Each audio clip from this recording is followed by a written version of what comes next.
यो चाहिँ अहिले भर्खर आएको बजेटको कुनै विश्लेषण हुनेवाला छैन हैन। त्यस्तो खालको यो यो यो होइन जुन हरेक साल नयाँ बजेट आउँछ हरेक साल त्यसको विश्लेषण हुन्छ त्यस्तो खालको यहाँ कुरा म गर्दै छैन। त्यसको दार्शनिक आधार पत्ता लगाउनलाई म कोसिस गरिरहेको छु यो यो यो कार्यक्रममा। र दोस्रो मेरो मुख्य कुरा चाहिँ अर्थतन्त्र र सामाजिक मनोविज्ञानको कुरा गर्छु म। त्यसमा चाहिँ मेरो प्रतिमान चाहिँ यही हुन्छ। मैले 3 वटा प्रतिमानको कुरा चाहिँ यहाँ स्लाइड देखिरहेछ है अभय सर?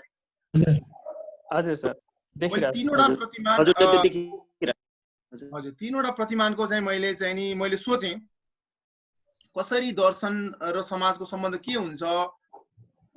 समाजले फर इक्जाम्पल सामान्य एउटा मान्छेले चाहिँ नि बिम्बहरूलाई चिन्दछ हैन। देश भनेपछि देशको आफ्नै दर्शन हुन्छ हैन। तर देशको बिम्बहरू पनि हुन्छ, नक्सा हुन्छ। अहिले हामीलाई त्यो बिम्बले कति उचालेको छ, हामीलाई कति चाहिँ खुसी बनाएको छ हैन। झन्डा हुन्छ, बिम्ब हो एउटा हैन। कथनहरू पनि हुन्छ, न्यारेसन स्टोरीहरू छ हैन। हाम्रो चाहिँ देश कसरी बन्यो भन्ने कुरामा हामीलाई कति कथाहरू आउँछन् हामीलाई। सर्वसाधारणले एउटा चाहिँ साधारण व्यक्तिले चाहिँ नि बिम्ब र कथनलाई बुझ्दछ हैन। अलिकति गहिराई पूर्वक हेर्ने हो भने हैन प्रतिमान मोडलहरुको कुरा गर्न सकिन्छ, सिद्धान्तहरुको कुरा गर्न सकिन्छ। मार्क्सवादमा पनि त्यही भन्न सकिन्छ। मार्क्सवादको नै आफ्नै बिम्बहरू छन्, झण्डाहरू छ हैन, हैसिया र हथौडा छ, त्यसका आफ्नै कथाहरू छन् हैन। र राजनीतिक पार्टीहरुको पनि त्यही हो, आफ्नै दर्शन हुन्छ, तिनीहरुको आफ्नो सिद्धान्त, प्रतिमान, बिम्ब हैन, झण्डाहरू हुन्छ, सूर्य हुन्छ हैन, रुख हुन्छ। र त्यो यो लिनियर रेखीय प्रतिमानमा चाहिँ नि दर्शनलाई हटाइदिँदाखेरि पनि सिद्धान्त बन्छ। जस्तो भनौँ न, खोला बगेको देखेपछि खोला कसरी बग्छ भनेर सिद्धान्त बनाउन सकियो, त्यसको प्रतिमान बनाउन सक्यो। अझ स्पेसिफिक भयो भने प्रतिमान बनियो। यो स्पेसिफिक हुँदै गएको हो हैन। दर्शनबाट सिद्धान्तमा अझ स्पेसिफिक, सिद्धान्तबाट प्रतिमानमा अझ स्पेसिफिक हैन। फोरकास्टिङ प्रेडिक्सनै गर्न मिल्छ। र त्यो यो लिनियर रेखीय प्रतिमानबाट हेर्यो भने दर्शनलाई हटाउँदा पनि सिद्धान्त, प्रतिमान, बिम्ब, कथन त्यो चाहिँ नि एज इट इज इन्ट्याक्ट बसिरहन्छ। र फिलोसफी अफ इज डेड भनेर त्यो पर्सपेक्टिभबाट चाहिँ नि स्टिभन हकिङ सरको लाइन एउटा हुन सक्छ। अर्को चक्रीय प्रतिमान हुन सक्छ। पहिला मान्छेले बिम्ब बनाउँछ होला सायद, भन्न सकिँदैन, कथनबाट पनि सुरु हुन सक्छ कसैको। जस्तो आफ्नो गाउँ आफ्नै बनाऊ भन्ने एउटा त्यो एउटा कथन पनि हो, एउटा बिम्ब पनि हो। र त्यो कुन प्रतिमानबाट बन्यो होला, कुन सिद्धान्त र दर्शनबाट त्यो निर्देशित होला त त्यो बिम्ब भनेर पनि चक्रीय हिसाबले पनि सोच्न सकियो। त्यसमा पनि दर्शनलाई हटायो भने अब चक्र त टुट्छ।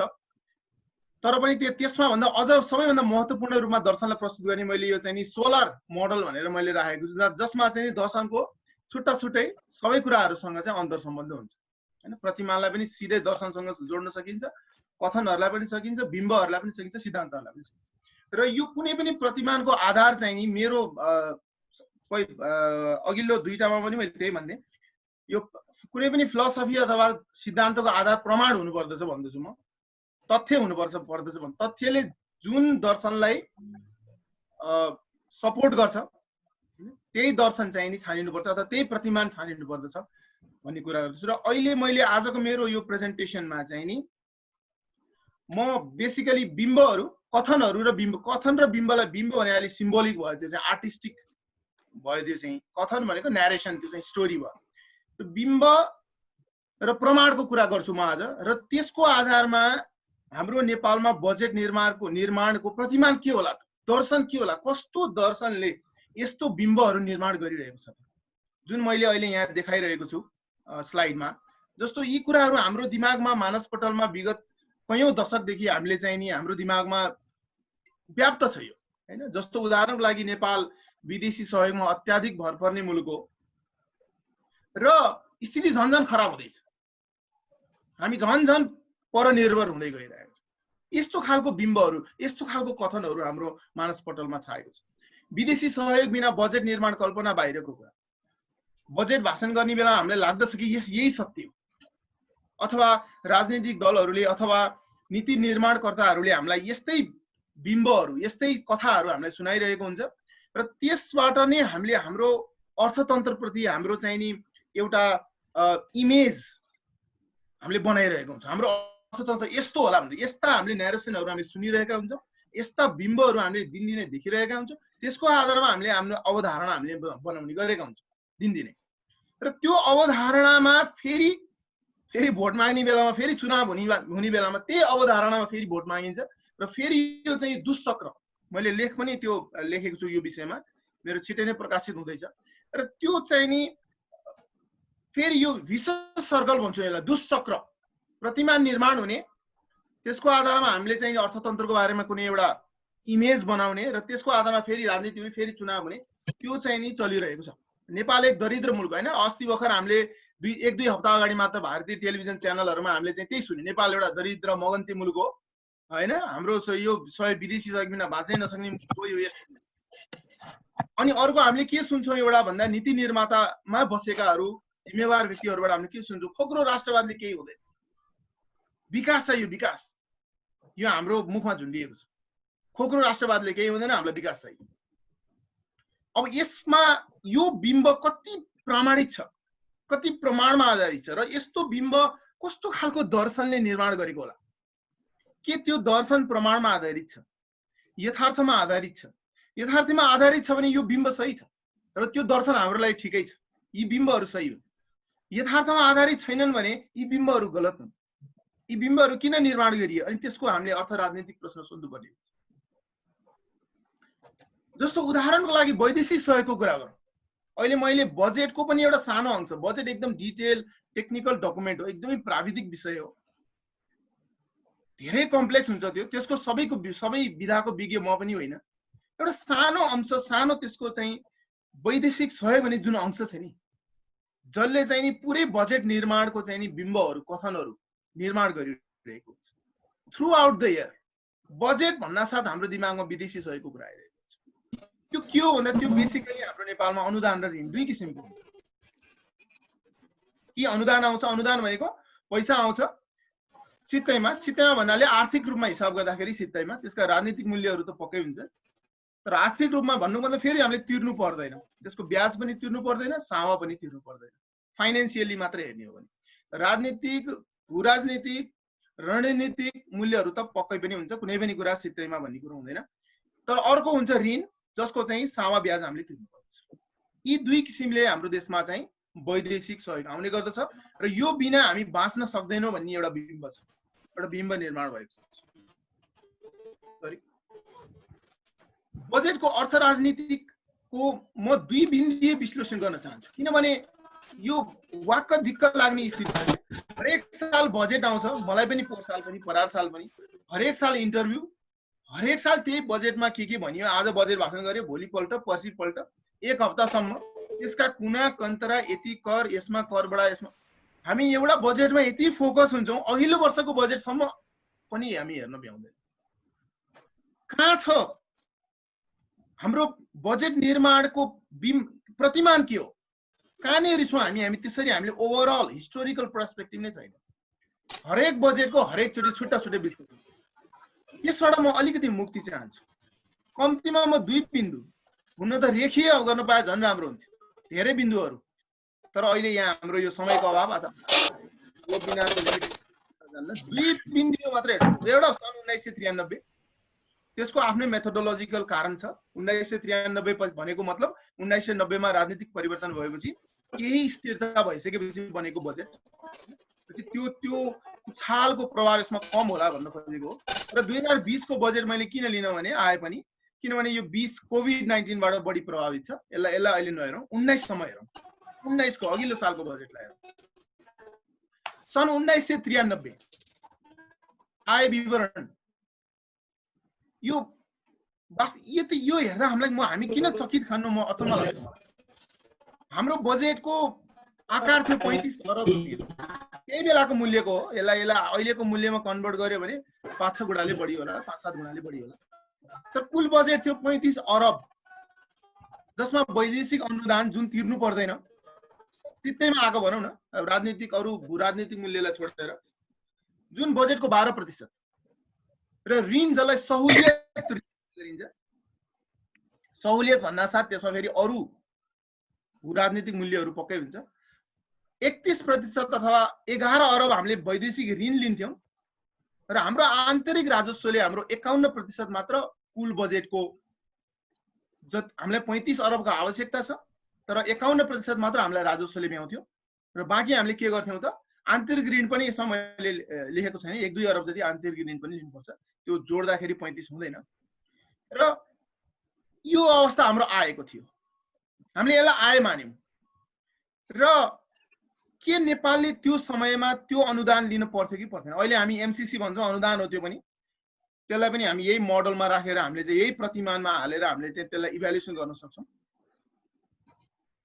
यो प्रश्नको जवाफ म खोज्न चाहन्छु, यो प्रश्नको जवाफमा म एकछिनमा आउँछु, तर यसलाई हामीले दिमागमा राखिरखौँ भन्ने मेरो के नेपालले त्यो समयमा कुल बजेटको 12% अनुदान लिनु जरुरी थियो, पर्थ्यो कि पर्थेन? अब त्यही 1993 को व्ययको विवरण हेरौँ, कस्तो हाम्रो खर्चको प्याटर्न के थियो? साधारण खर्च अथवा अर्को भाषामा त्यसलाई तलब भत्ता भनिदिउँ, त्यसमा सानातिना अरू कुराहरू पनि हुन्छन्, 8 अरब अथवा 22%, 35 अरबको 8 अरब भनेको 22%। विकास खर्च 22.6%। 8 अरब कसरी आयो होला त्यो गाह्रो छैन, कति कर्मचारी थिए, तलबको दर कति थियो, गुणन गरेपछि 8 अरब खर्च सकियो। विकास खर्च कसरी निर्माण हुन्छ अहिले एकछिनमा म भनौँ, त्यो 63% थियो, लगभग 64% हो। र पुरानो ऋणको सावा ब्याज, त्यसमा हाम्रो कुनै उपाय लाग्दैन, साधारण खर्चमा पनि उपाय लाग्दैन, त्यो लगभग 5 अरब थियो, 13%। र विकास खर्च थियो 22.6 अथवा 63%। राजस्वले तलब र ऋणको खर्च धानिसकेपछि तलब हामी घटाउन सक्दैनौँ, एकछिनलाई मानौँ, ऋणको ब्याज पनि हामीले तिर्नै पर्छ, त्यसमा हामी त्यसबाट पन्छिन सक्दैनौँ। बाँकी हामीसँग भयो 6.9 अरब, 7 अरब जति हामीसँग बाँकी भयो। तलब दिइसकेपछि पुरानो ऋण त तिर्नै पर्यो, पञ्चायतले लिए पनि, राणा शासनले लिए पनि, देशले ऋण तिर्नुपर्छ, आफूले लिएको ऋण। अब 3 विकल्प बाँकी भए, एउटा बजेट निर्माण गर्ने व्यक्तिको लागि 3टा विकल्प बाँकी भयो। 7 अरब मसँग छ। एउटा विकल्प नम्बर 1, त्यही 7 अरबको मात्र विकास खर्च गर्ने। जति मसँग राजस्वबाट तलब दिइसकेपछि, ऋण तिरिसकेपछि, सायद हामीले हाम्रो घर चलाउँदा प्राय यसै गरी चलाउँछौँ। सायद मैले अब टिभी किन्नु पर्यो भने यही 7 अरबको मात्र टिभी किन्छु। दाल भात खाइसकेपछि, केटाकेटीलाई स्कुल पढाइसकेपछि बाँकी भएको पैसाले मलाई टिभी किन्न मन लाग्यो भने मैले 7 अरब मूल्यको मात्र टिभी किन्छु। दोस्रो विकल्प साधारण खर्च कम गर्ने र विकास खर्च बढाउने। यो राजनीतिक रूपमा घातक हुन सक्छ। उदाहरणको लागि 10% कर्मचारीको संख्या कटौती गर्न सकिन्छ होला, हैन, अथवा 5%ले तलब कटौती गर्न सकिन्छ होला। त्यो घातक हुन सक्छ। त्यो चाहिँ धेरै आँट हुनुपर्छ। त्यस्तो नभएका हैनन्, नगरिएका हैनन्, ग्रीसमा अस्ति भर्खर भएको छ। साधारण खर्च अथवा भन्नुको मतलब फजुल खर्च कम गरेर, तलब भत्ता कम गरेर विकास खर्च बढाउने, अथवा मैले दिनदिनै मासु खान छोडेर साग खाएर अलिकति राम्रो टिभी किन्ने भने जस्तो कुरा हो। अथवा तेस्रो, यो दुईटै विकल्पमा हामी गएनौँ, सबैभन्दा सजिलो विकल्पमा गयौँ हामी। पहिलो विकल्प किन गाह्रो थियो भन्दाखेरि राजनीतिक रूपमा हामीले यति अपेक्षाहरूको निर्माण गरेका छौँ चुनावमा, अहिलेसम्म त्यो जारी छ। हामी सबै थोक बनाइदिन्छौँ, यस्तो पनि गरिदिन्छौँ, चन्द्रमामा पुर्याइदिन्छौँ। त्यो अपेक्षाको 22 अरबको अपेक्षा निर्माण भएको छ। म अघिकोमा देखाउन चाहन्छु, विकास खर्चमा हामीले कति दावा गरेका छौँ, 22 अरब। त्यो हामीले चुनावी घोषणापत्रको आधारमा निर्माण भएको हो, 22 अरब। यति विकास गर्छौँ भनेर हामीले दावा गरेका छौँ। हाम्रो क्षमता छ 7 अरब। दुईटा विकल्प भयो, एउटा 7 अरबको मात्र गर्ने, त्यो चुनावी घोषणापत्र गल्ती भयो भन्ने। दोस्रो, साधारण खर्च कम गर्ने, तलब कम गर्ने, तलब कम लिने, भत्ता कम लिने, गाडी कम किन्ने, विकास खर्चमा लगाउने। अर्को भनेको तर साधारण खर्च कम गर्नेको सीमा छ, अब जिरो गर्न सकिँदैन, कर्मचारी बिना काम हुँदैन, निश्चित मिनिमम भन्दा तल लान सकिँदैन। जिरै गरे पनि फेरि विकास खर्चको जुन हामीले चाहिँ अपेक्षा निर्माण गरेका छौँ 22 अरबको, त्यो पुरा हुन सक्दैन। नेपालले बाहिरी अनुदान पनि लियो, सबभन्दा सजिलो बाहिरी अनुदान 4 अरब, ऋण पनि लियो। ऋणलाई सहयोग भन्ने कि नभन्ने त्यसमा आफ्नै आफ्नै धारणा हुन सक्छ। म त्यसलाई सहयोग मान्दिनँ खास, हैन, अलिकति सहुलियतपूर्ण ऋण हो त्यो, तर त्यो सामा र ब्याज सहित हामीले चुक्ता गर्ने ऋण हो, हैन। मैले काकासँग लिएको जस्तो ऋण हो कि, हैन। काकासँग लिएपछि धेरै ब्याज तिर्नु पर्दैन, 1 महिनापछि मैले फिर्ता गरिदिएँ भने खासै धेरै सहुलियतपूर्ण भने त्यस्तो खालको त्यो चाहिँ नि अनुदान हैन मैले सित्तैमा लिएको हैन हामी त्यतातिर गयौं अब वैदेशिक अनुदान र ऋणको औचित्य थियो त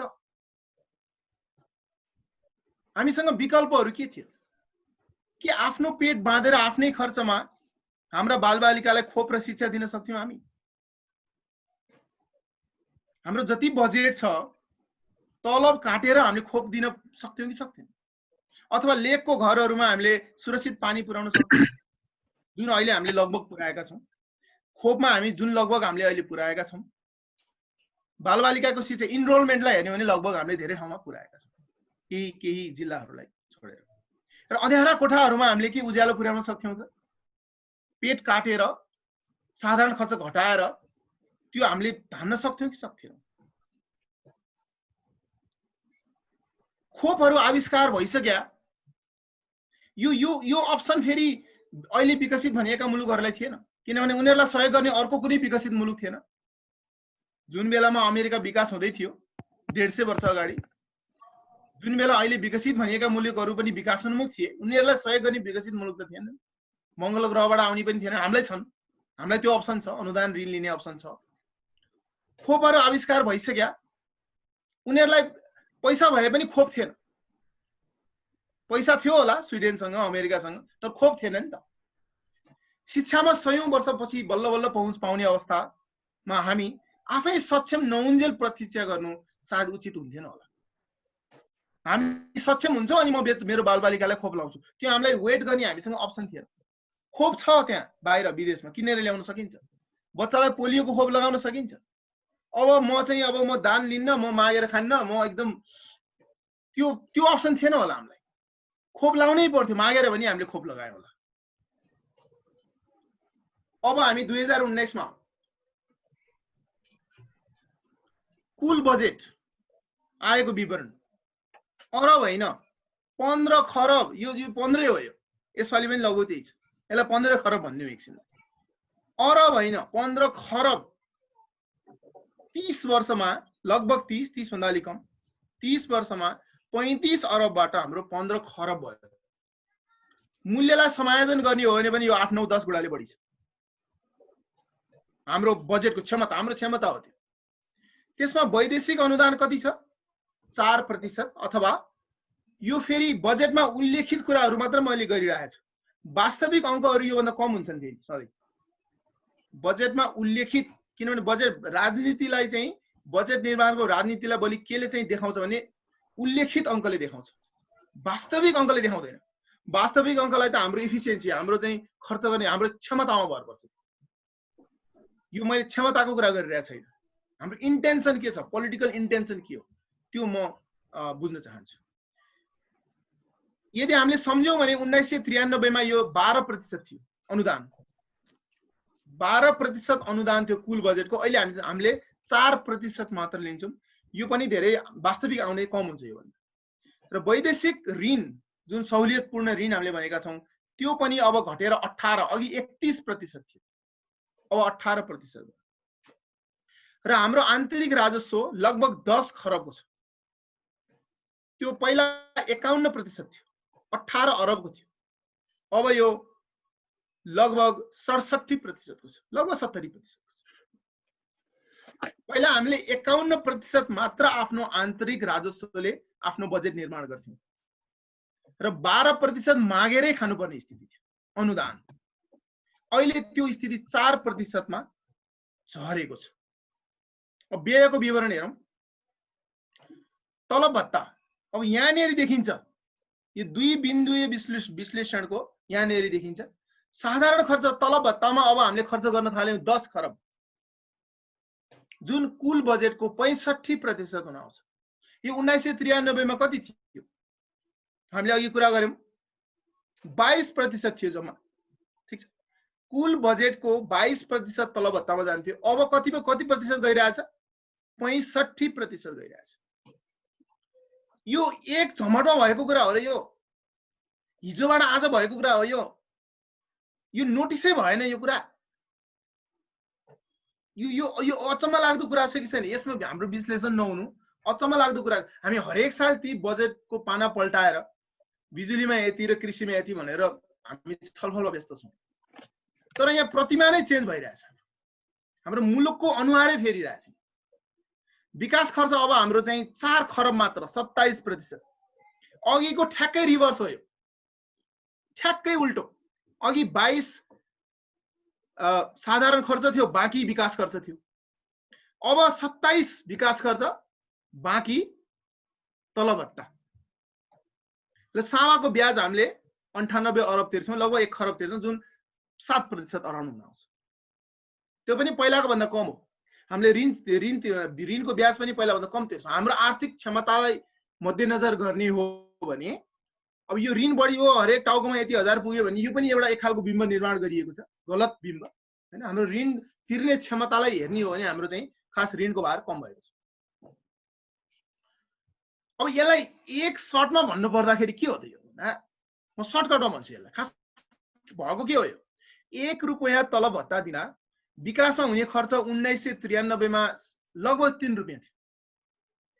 1 रुपैयाँको तलब हामीले खुवायो भने 3 रुपैयाँको विकास खर्च गर्ने अनुमान थियो भनौँ न, बजेटमा उल्लेखित हो यो। वास्तविक त होइन हजुर, वास्तविक चाहिँ त्योभन्दा अलिक कम हुन्छ, तर प्याटर्न यही हो। मुख्य कुरा, चुरो कुरा यही छ। 1 रुपैयाँ तलब खुवाएर 3 रुपैयाँ हामीले विकास गर्थ्यौँ भने अब अहिले हामीले के गरिरहेछौँ? 1 रुपैयाँ तलब खुवाएर 43 पैसाको विकास गरिरहेछौँ। र त्यसको लागि पनि हामीले के गरिरहेछौँ? अनुदान मागिरहेछौँ हैन। हाम्रो कुल बजेटको हामी इमेजिन गरौँ न, एउटा 10,000 कमाउने मान्छे छ घरमा, त्यसको 3% भने कति हुन्छ? 30 रुपैयाँ। 30 रुपैयाँ बजेटमा थप्नलाई त्यो मान्छेले छिमेकी कहाँ गएर कतिचोटि खुट्टा ढोक्छ?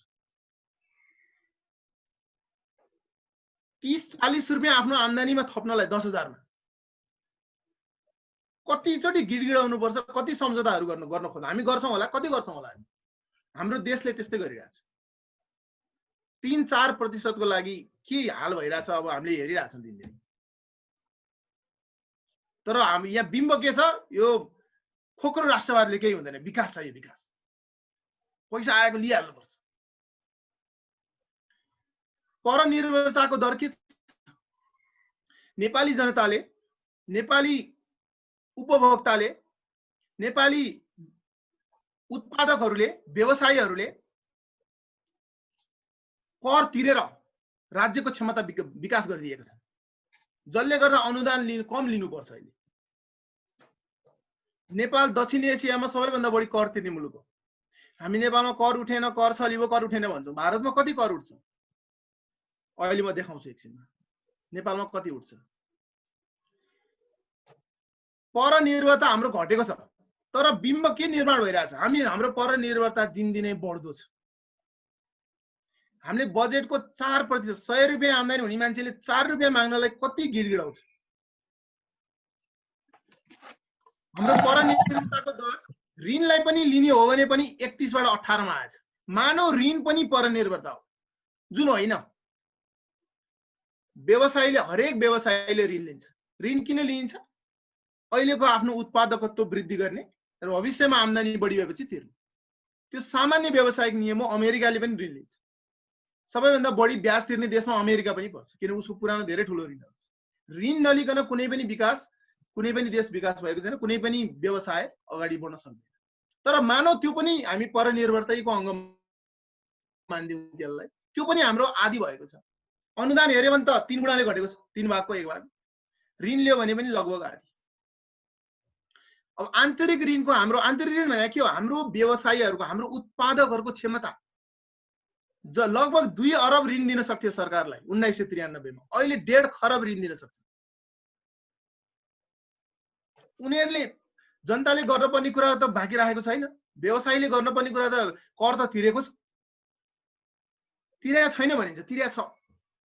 ऋण दिने क्षमता हेर्नु त कति विकास भएको छ। पहिला 5% थियो कुल बजेटको, अहिले 10%, डबल भएको छ। अब लास्ट 2टा स्लाइड होला। 3 दशकले के भन्छ त? आर्थिक हैसियत हाम्रो 6 गुणाले बढेकै छ, त्यसमा कुनै डाउट छैन। सन् 2009 मा भन्दा अहिले हाम्रो दोब्बर भएको छ। Per capita, real per capita GDP दोब्बर। निरज सर, हजुर यो हाम्रो अब 5 मिनेटमा यो सेसन चाहिँ काटिन्छ, त्यही भएर ए फेरि हजुर त्यही लिङ्कबाट हामी फेरि रिकनेक्ट हुनुपर्छ। अरू हजुर साथीहरूलाई पनि मैले यही सूचना दिएँ कि यो 40 मिनट्सको सेसन हाम्रो 5 मिनटमा काटिन्छ।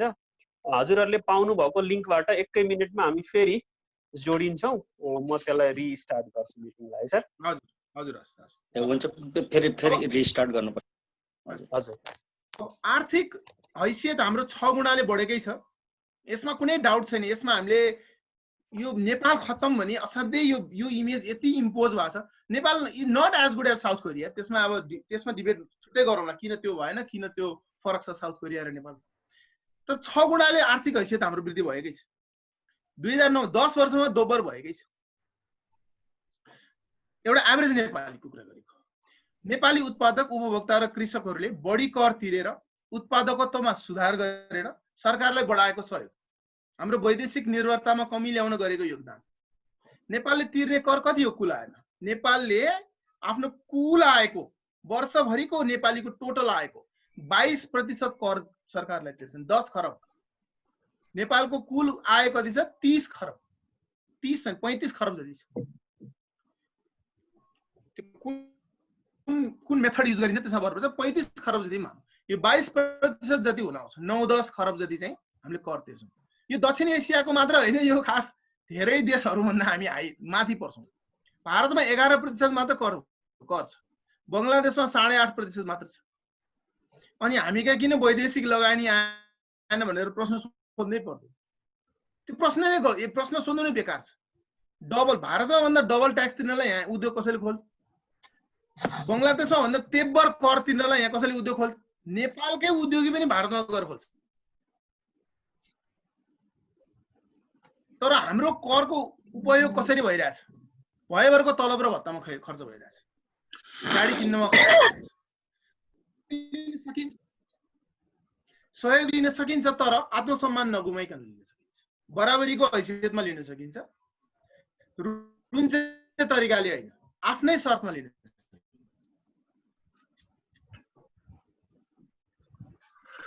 ऋणको कुरा गरेँ मैले। ऋणमा पनि धेरै प्रति व्यक्ति यति हजार थपियो प्रति व्यक्ति। नेपालको ऋण कुल आएको 31% हो। हाम्रो जति कुल आय छ 1 वर्षको, त्यसको 31% हामीले छुट्याइदियो भने भएभरको सबै ऋण तिरिन्छ, चुक्ता हुन्छ। भनेको मतलब 5 वर्षसम्म हामीले 6% आम्दानीको छुट्यायौँ भने हाम्रो ऋण सबै चुक्ता हुन्छ। चीनमा 50% छ ऋण,